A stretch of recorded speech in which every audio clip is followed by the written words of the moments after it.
خوشتر گرامی صاحب نے ایک بات تو یہ ثابت کی جس کو میں بار بار کہتا ہوں، اور خاص طور سے جب مسلمانوں کے بیچ میں ہوتا ہوں تو ضرور کہتا ہوں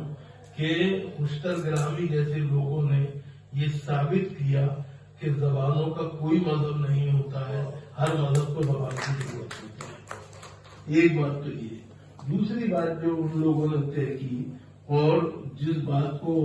رتن سنگھ ہوں، نریش کمار شاد ہوں اور دوسرے لوگوں نے ثابت کیا، وہ کیا تھا؟ وہ یہ تھا کہ زبانیں سمواد کے لیے ہوتی ہیں، وواد کے لیے نہیں ہوتی۔ جی یہ بات بہت اہم ہے۔ دوسری بات جو ہے وہ یہ کہ معاف کیجیے گا، اصل میں لکھنے والے اس زمانے میں شمع میں بھی وہی لکھنے والے تھے جو 20ویں صدی میں لکھتے تھے۔ 20ویں صدی میں کچھ علیحدہ طبقہ بھی تھا، لیکن ایسا نہیں ہے کہ شمع میں لکھنے والے 20ویں صدی میں نہیں لکھتے تھے۔ کرشن چندر کو آپ کہاں رکھیں گے؟ اسنو چغتائی کو آپ کہاں رکھیں گے؟ جی اس کے علاوہ جو دوسرے لکھنے والے تھے، راجندر سنگھ بیدی کو لے لیجیے، دوسرے لوگوں کو لے لیجیے، وہ لکھتے تھے۔ بات یہ، اور خوشتر گرامی کا معاملہ یہ تھا کہ ان کے یہاں کچھ کمزوریاں ہر انسان میں ہوتی ہیں، معاف کیجیے گا، اور ان کے اندر ایک صنعت تھی، معاف کیجیے گا میں بالکل ادب کے ساتھ کر رہا ہوں، وہ نہیں ہے زندگی دنیا میں، کہ ہر افسانے کے ساتھ خط ہونا ضروری ہے۔ اور مجھے ہنسی آتی تھی جب میں پڑھتا تھا کہ اسلم آزاد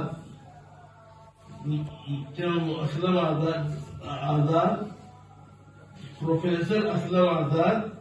ریسرچ اسکالر شعبہ اردو پٹنہ یونیورسٹی، اور افسانہ چھپرا ہے ماشاء اللہ، یہ ان کا وہ تھا، وہ بنیادی طور پہ ایک طرح سے ان کا وہ تھا، لیکن اس میں کوئی شک نہیں کہ انہوں نے اردو زبان و ادب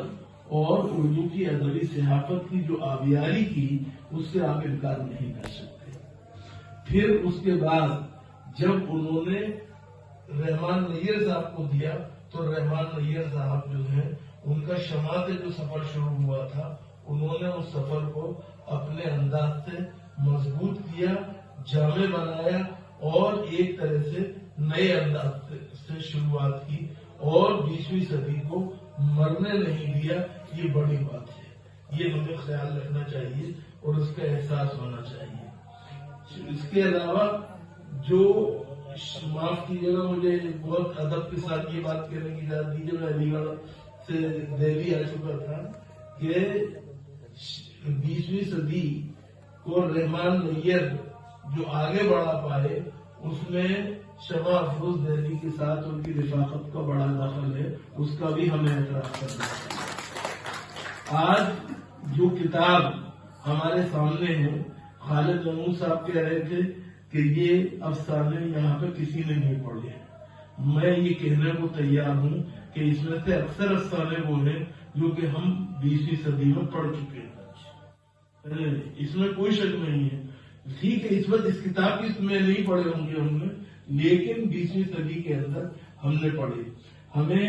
خوشی ہے کہ شمع افروز دہلی نے یہ کتاب تیار کی ہے،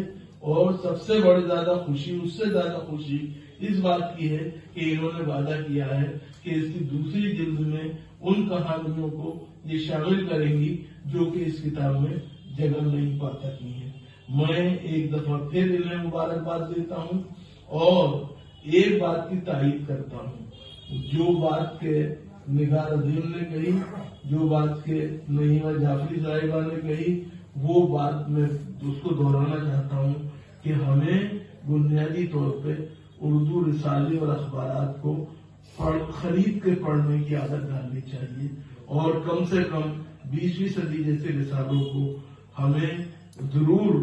خریدنے کی عادت ڈالنی چاہیے۔ اور اگر ہم نے یہ عادت ڈال لی اور اپنے بچوں کو بھی اردو پڑھانے کا ہم نے شوق ڈال دیا تو بنیادی طور پہ اردو کے مستقبل سے مایوس ہونے کی کوئی ضرورت نہیں ہے۔ میں ایک دفعہ پھر مبارکباد دیتا ہوں شمع افروز دہلی صاحبہ کو اور ان کے رفقا کو جنہوں نے یہ پروگرام کیا۔ روحی نقشندہ نے یہ کیا، سوال یہ جو بڑھ کے خود اٹھا لے، ہاتھ میں مینا مچھلی کا ہے، اچھی بات ہے، انہوں نے یہ کیا، کوئی بات نہیں ہے۔ اور بنات جو ہے وہ ان کے دوسرے کاموں کو لے کر ایک طرح سے کام کر سکتا ہے، لوگوں کے سامنے لا سکتا ہے، اجاگر کر سکتا ہے، اور اس طرح سے چراغ سے چراغ جلتا ہے، پھر انشاءاللہ نئے لکھنے والوں کو اور زیادہ کیا میں ترغیب ملے گی، تشویق ملے گی۔